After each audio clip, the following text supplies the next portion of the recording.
أعوذ بالله من الشيطان الرجيم. بسم الله الرحمن الرحيم. الحمد لله رب العالمين الرحمن الرحيم مالك يوم الدين إياك نعبد وإياك نستعين اهدنا الصراط المستقيم صراط الذين أنعمت عليهم غير المغضوب عليهم ولا الضالين آمین. کل یہ بات عرض کی گئی تھی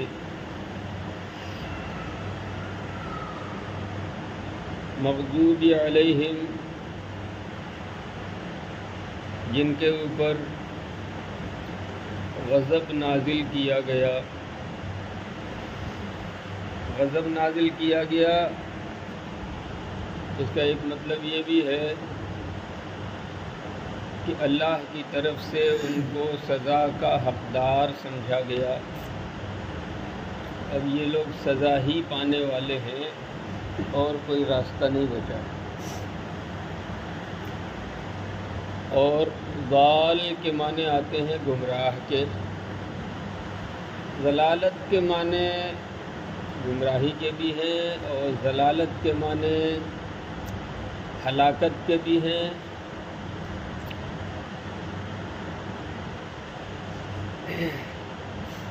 یہ بات بھی آپ کے سامنے عرض کی گئی تھی کہ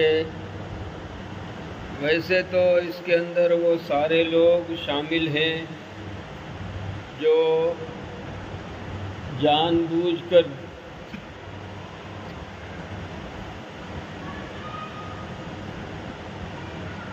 یا انجانے میں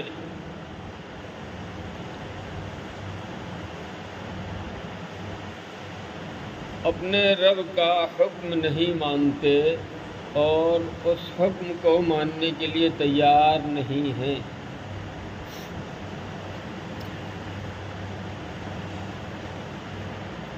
اس عام حکم کے اندر کفار بھی آتے ہیں اور مشرکین بھی آتے ہیں اور خاص طور سے جو قرآن کریم کی آیتیں ہیں وہ اشارہ کرتی ہیں کہ خاص طور سے یہ آیت یہودیوں پر فٹ ہوتی ہے اور مغضوب علیہم سے مراد یہودی ہیں اور ضالین سے مراد عیسائی ہیں.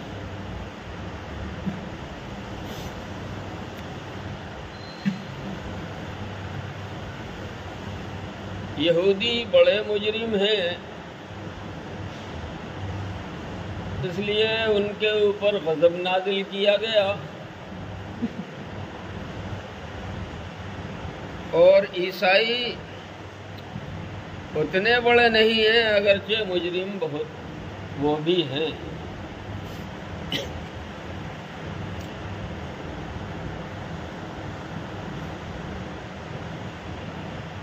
کیونکہ اللہ کے نبی حضور اکرم صلی اللہ علیہ وسلم کی جو نشانیاں ہیں وہ نشانیاں تورات میں بھی بیان کی گئی ہیں جو یہودیوں کو دی گئی اور انجیل میں بھی بیان کی گئی ہیں جو حضرت عیسیٰ علیہ السلام پر نازل کی گئی اور عیسائیوں کو نصرانیوں کو ملی ہے. عیسائی ہم کہتے ہیں حضرت عیسیٰ علیہ السلام کی نسبت سے، لیکن قرآن کریم میں اس کا ذکر جہاں بھی آیا ہے وہ نصارہ کے لفظ سے آیا ہے. اور نصارہ نصرانی کی جمع ہے.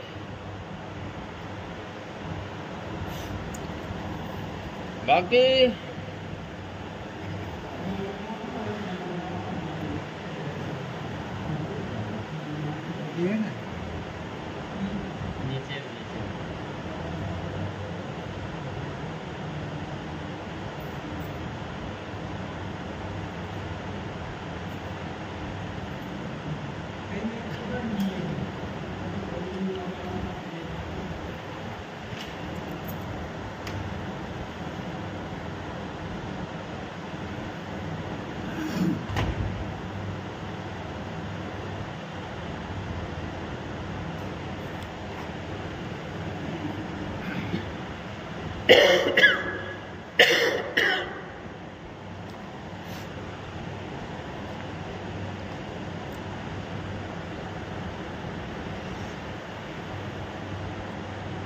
اللہ کا حکم نہ ماننے بلکہ حد سے آگے بڑھنے میں مجرم دونوں ہیں، کیونکہ اللہ کی شان یہ ہے کہ وہ نہ کسی سے پیدا ہوا اور نہ اس کی کوئی نسل ہے، اس نے کسی کو جنا ہے۔ اس کو سورہ اخلاص میں کہا گیا لم یلد ولم یولد، اور قرآن کریم میں اور جگہوں میں بھی، مثلا 29ویں پارے میں اللہ نے فرمایا متخذ صاحبۃ ولا ولدا، اللہ تعالیٰ نے کسی کو بیوی نہیں بنایا اور کسی کو بچہ نہیں بنایا۔ پھر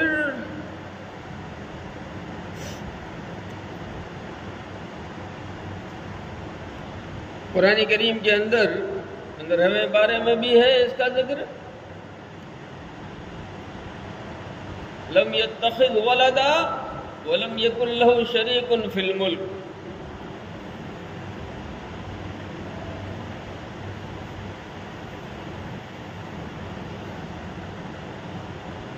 کہ اس نے کسی کو اپنا بیٹا نہیں بنایا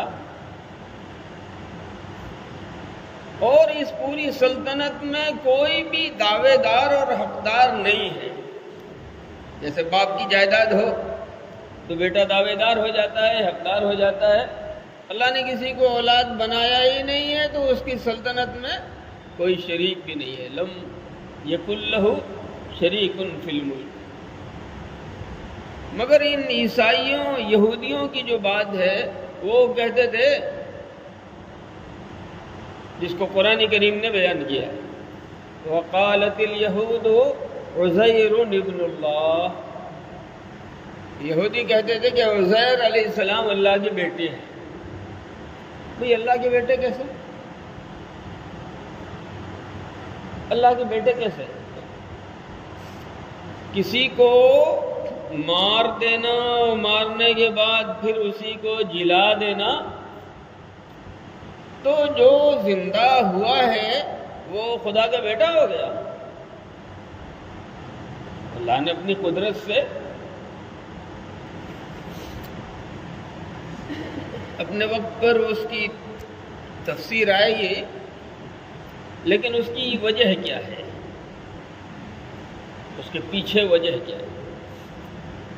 وجہ یہ ہے کہ حضرت عزیر علیہ السلام اللہ کے نبی، وہ چلے جا رہے تھے تو دیکھا کہ ایک بستی بالکل اجڑی ہوئی ہے، سنسان ہے، ختم ہو گئی ہے۔ جیسے کہیں آبادی ہو اور سارے لوگ مر جائیں، ختم ہو جائیں تو نشانات رہ جاتے ہیں صرف۔ تو ان کے دل میں یہ بات آئی کہ یہ سب لوگ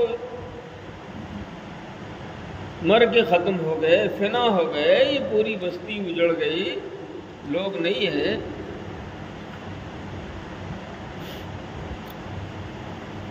دل میں بات آئی کہ اللہ تعالیٰ اس کو کیسے زندہ کرے گا دوبارہ؟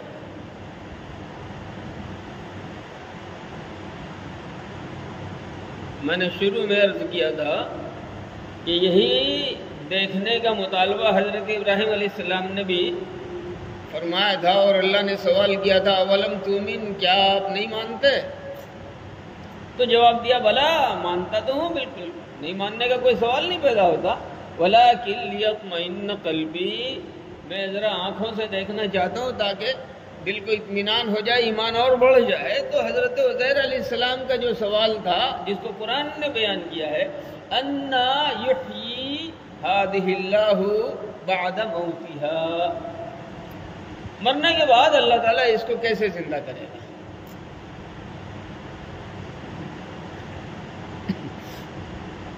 کیسے زندہ کرنے میں انکار چھپا ہوا نہیں تھا،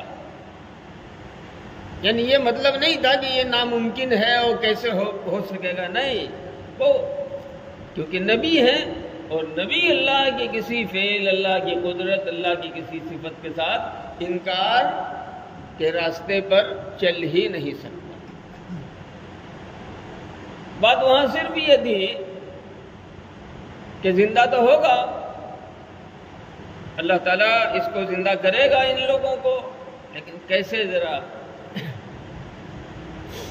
اللہ نے وہیں پر فرمایا فَأَمَاتَهُ اللَّهُ 100 عام ثُمَّ بَعَثَ، 100 سال کے لیے اللہ تعالیٰ نے موت دے دی۔ فَأَمَاتَهُ اللَّهُ 100 عام، 100 سال کے لیے اللہ نے موت دے دی، ثم بعث، اور 100 سال کے بعد ان کو پھر کھڑا کیا، زندہ کیا، اور اس کے بعد ان سے سوال فرمایا، پوچھا کم لبثت، قال کم لبثت، کتنے دن تک تم غفلت میں پڑے رہے؟ تو انہوں نے کہا نیند آ گئی تھی، لبثت یومن و بعض یوم، ایک دن یا آدھا دن سوئے ہوں گے۔ قال بل لبثت 100 عام، کہا ایک دو دن کا مسئلہ نہیں ہے، 100 سال تک تم ایسے ہی ہو، مردہ کر دیا تھا اور 100 سال کے بعد تم کو زندہ کیا ہے۔ اب دیکھو میری قدرت دیکھنی ہے،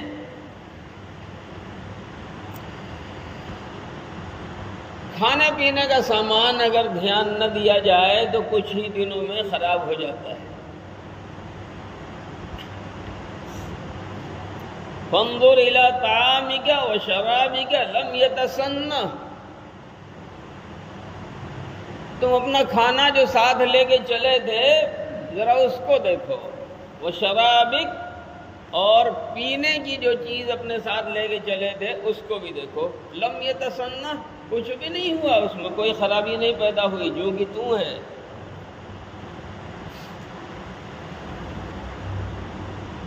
وانظر الی حمارک، اور گدھے کے اوپر چڑھ کے آئے تھے، وہ آپ کی سواری تھا، ذرا اس گدھے کو دیکھو، گدھا تو لاپتہ ہے،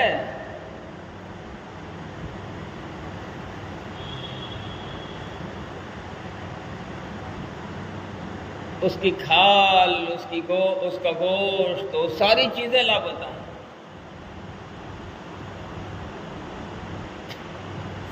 کچھ ہڈیاں بچی ہوئی ہیں، اب تم ذرا دیکھنا تھا، دیکھو، وانظر الی العظام کیف ننشزها، ان ہڈیوں کو دیکھو، ان ہڈیوں کو پھر ہم کیسے کھڑا کرتے ہیں، ثم نکسوها لحما، پھر اس میں ہم گوشت پہناتے ہیں، اور پھر جان ڈال کے جیسے یہ گدھا تھا ویسے ہی زندہ تمہارے سامنے کر دیتے۔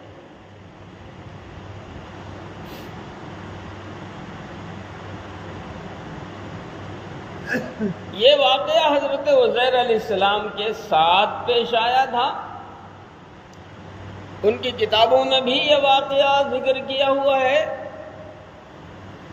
تو 100 سال کی موت یا نیند جو بھی کہہ لو آپ، 100 سال کی موت کے بعد اللہ رب العزت نے دوبارہ ان کو کھڑا کیا، تو اب اس بنیاد پر یہ یہودی ان کو خدا کا بیٹا کہتے ہیں۔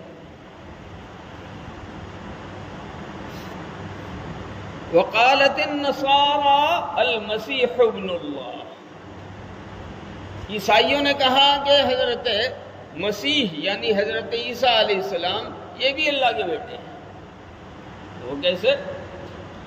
وہ اس طریقے سے کہ دنیا میں پیدائش کا قاعدہ جو قدرت نے مقرر کر کے رکھا ہے وہ ایک مرد اور ایک عورت سے وجود میں آتا ہے. انسان ہو، جانور ہو، اور کوئی بھی ہو، یہ مرد اور عورت ان دونوں کے آپسی ملاپ کی وجہ سے پھر اللہ تعالیٰ نئی نسل کو وجود میں لاتا ہے. یعنی مطلب کیا ہے کہ پیدا ہونے والے کے لیے ایک باپ کا ہونا ضروری ہے اور ایک ماں کا ہونا بھی ضروری ہے. اب یہ حضرت عیسیٰ علیہ السلام کا مسئلہ ایسا ہے کہ ان کو اللہ تعالیٰ نے بغیر باپ کے پیدا کیا. کوئی باپ نہیں. بھئی اللہ کی قدرت ہے، اللہ کی قدرت ہے، چاہے تو ماں باپ سے پیدا کرے جیسے عام ہم آپ سب لوگ، اور چاہے تو بغیر باپ ماں کے پیدا کر دے جیسے حضرت آدم علیہ السلام مٹی سے پیدا کیا، کوئی باپ کوئی ماں نہیں. اور چاہے تو بغیر ماں کے پیدا کر دے جیسے حضرت آدم علیہ السلام کی پسلی سے ماں حوا کو بنایا گیا. اور چاہے تو بغیر باپ کے پیدا کر دے جیسے حضرت عیسیٰ علیہ السلام کو بغیر باپ کے پیدا کیا. اللہ تعالیٰ کسی کا محتاج نہیں ہے، محض اس بنیاد پر کہ وہ باپ کے بغیر پیدا ہوئے تو ان کو خدا کا بیٹا کہہ دینا یہ اللہ کی شان میں گستاخی ہے، زیادتی ہے، ظلم ہے. اس وجہ سے بھی اپنی نافرمانیوں کی بنیاد پر اور اپنی سرکشی کی بنیاد پر، یہودیوں کی سرکشی زیادہ تھی تو گمراہی کے ساتھ ساتھ ان کے اوپر غضب بھی نازل کیا گیا. اور عیسائیوں کے ساتھ اتنا زیادہ معاملہ نہیں تھا، لیکن بہرحال گمراہی کے راستے پر اور ضد کے راستے پہ وہ بھی ہیں تو ان کو گمراہوں میں شمار کیا گیا. قرآن کریم میں اللہ تعالیٰ نے فرمایا یا اہل الکتاب، اے کتاب والو. اور ایک بات سمجھ لیے کہ قرآن کریم میں جہاں جہاں اہل کتاب کا لفظ آیا ہے تو اس سے مراد یا تو یہودی ہوتے ہیں یا عیسائی ہوتے ہیں، کیونکہ کتاب انہی دونوں کو دی گئی. بنی اسرائیل کو تورات دی گئی اور حضرت عیسیٰ علیہ السلام اور ان کے ماننے والوں کو انجیل دی گئی. تو اہل کتاب جب بھی قرآن کریم میں آئے اس کا ذکر تو اس سے یہی لوگ مراد ہوتے ہیں. فرمایا اللہ رب العزت نے یا اہل الکتاب لا تغلوا فی دینکم غیر الحق، حق کو چھوڑ کر اپنے دین میں حد سے آگے مت بڑھو. وَلَا تَتَّبِعُوا أَهْوَاءَ قَوْمٍ قَدْ ضَلُّوا مِن قَبْلُ، اس قوم کی خواہشوں کے پیچھے مت چلو جو اس سے پہلے گزرے اور گمراہ ہوئے. وَأَضَلُّوا كَثِيرًا، اور بہت سے لوگوں کو انہوں نے گمراہ کیا. وَضَلُّوا عَنْ سَوَاءِ السَّبِيلِ، اور سیدھے راستے سے ہٹ کے بھگ گئے، گمراہ ہو گئے.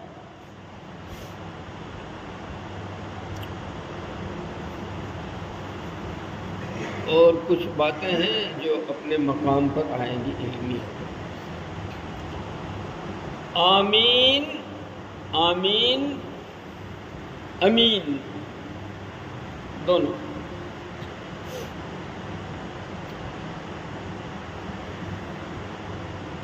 یہ عربی کا اس میں فعل آتا ہے. اس میں فعل کا مطلب کیا ہے؟ اصل کے اعتبار سے یہ اسم ہے لیکن اس کے معنی فعل کے ہیں. یہاں پر فعل دعا اور درخواست کے معنی میں. آمین، اے اللہ اب تک جو دعا مانگی گئی اس کو قبول کر لیجیے۔ آمین کا مطلب یہ ہے، آمین، اے اللہ یہ جو دعا مانگی گئی اس کو قبول کر لیجیے۔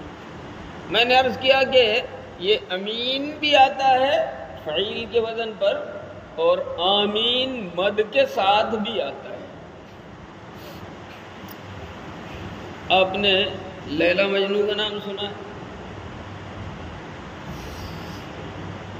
یہ دونوں مسلمان تھے۔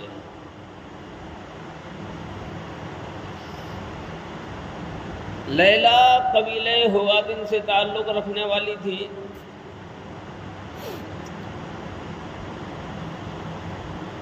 اور قیس ابن الملوح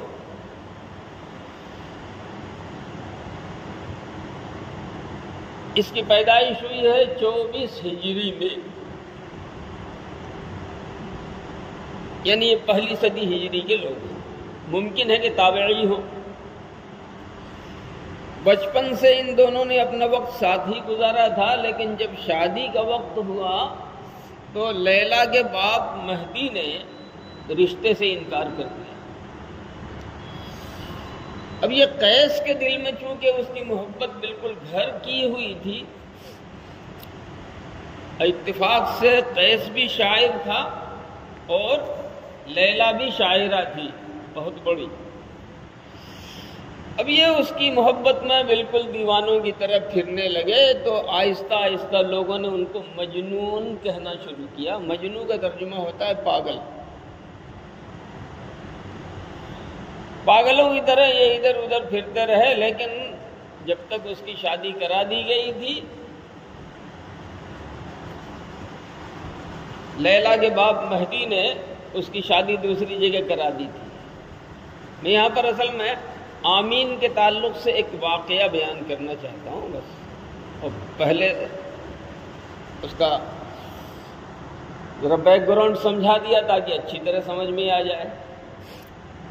قیس کے باپ نے جب یہ دیکھا کہ یہ لیلا کی محبت میں بالکل پاگل بنا ہوا پھر رہا ہے اور دنیا بھی اس کو پاگل کہنے لگی، تو کہا کہ چل تجھ کو لے کے میں کعبے چلتا ہوں، اور اس کا ہاتھ پکڑ کے لے کے کعبے آیا۔ مقصد یہ تھا کہ اللہ سے دعا کریں کہ پروردگارا اس جنون والی کیفیت سے اس کو باہر نکال دے اور ہوش اور سمجھ کی دنیا میں واپس کر دے۔ لیکن وہاں جا کے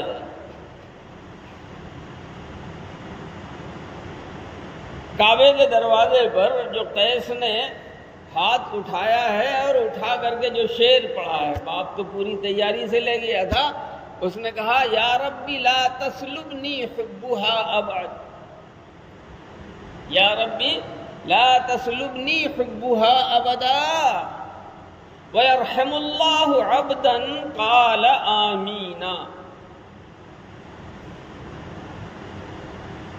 اے اللہ میرے دل سے اس کی محبت قیامت تک مت چھینیے۔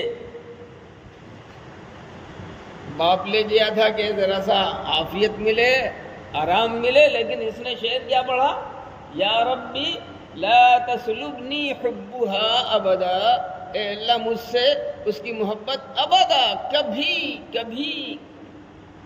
بھی مت چھینیے، اور اللہ اس بندے پر رحم کرے جو آمین کہے۔ وَيَرْحَمُ اللَّهُ عَبْدًا قَالَ آمِينَ، اللہ تعالیٰ اس بندے پر رحم فرمائے جو آمین کہے۔ تو اس میں آمین کا لفظ ہے، اس کو اور عربی کے اشعار کو زبان میں دلیل کے طور پہ پیش کیا جاتا ہے۔ تو امین بھی ہے اور آمین بھی ہے۔ اب ایک بات اور سمجھ لیجیے، سورہ فاتحہ کے ختم پر آمین کہنا سنت ہے، مگر ایک بات اور سمجھنی چاہیے کہ یہ آمین قرآن کا حصہ نہیں ہے، قرآن سے باہر ہے۔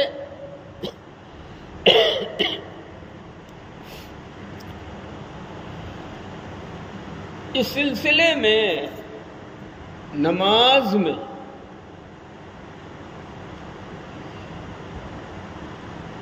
امام سورہ فاتحہ پڑھتا ہے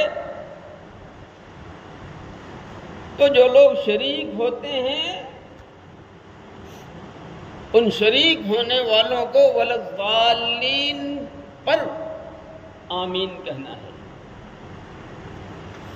حدیث پاک میں یہ حکم مقتدیوں کے لیے ہے، امام کے لیے نہیں ہے۔ فرمایا نبی اکرم صلی اللہ علیہ وسلم نے اذا قال الامام والضالین فقولوا آمین فمن وافق تامینہ تعمیل الملائکہ غفر له ما تقدم من ذنبہ وما تأخر۔ امام والضالین کہے تو تم آمین کہو،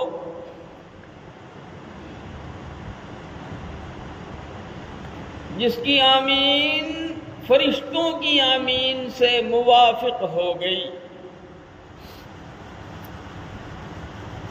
تو اس کے پہلے جتنے گناہ ہوئے اور جتنے ہوں گے چھوٹے گناہ وہ سب معاف کر دیے جائیں گے۔ غفر له ما تقدم من ذنبہ وما تأخر، اس کے اگلے پچھلے چھوٹے گناہ سب معاف کیے جائیں گے۔ اب یہاں پر علماء کرام میں ایک بحث چلی کہ آمین زور سے کہنا ہے کہ آہستہ کہنا ہے۔ پہلی بات تو یہ ہے کہ آمین دعا ہے، اور دعا کے سلسلے میں اللہ رب العزت نے قرآن کریم میں بیان فرمایا، بلکہ ہدایت دی، وَادْعُوا رَبَّكُمْ تَضَرُّعًا وَخُفْيَةً، اپنے رب کو عاجزی سے پکارو اور چپکے چپکے پکارو۔ آمین دعا ہے، لہذا آمین کو بھی چپکے چپکے پکارنا ہے، ایسا بولنا کہ ہم ہی بولیں ہم ہی سنیں۔ باقی حدیث پاک میں بلا شبہ اللہ کے رسول صلی اللہ علیہ وسلم سے زور سے آمین بھی ثابت ہے۔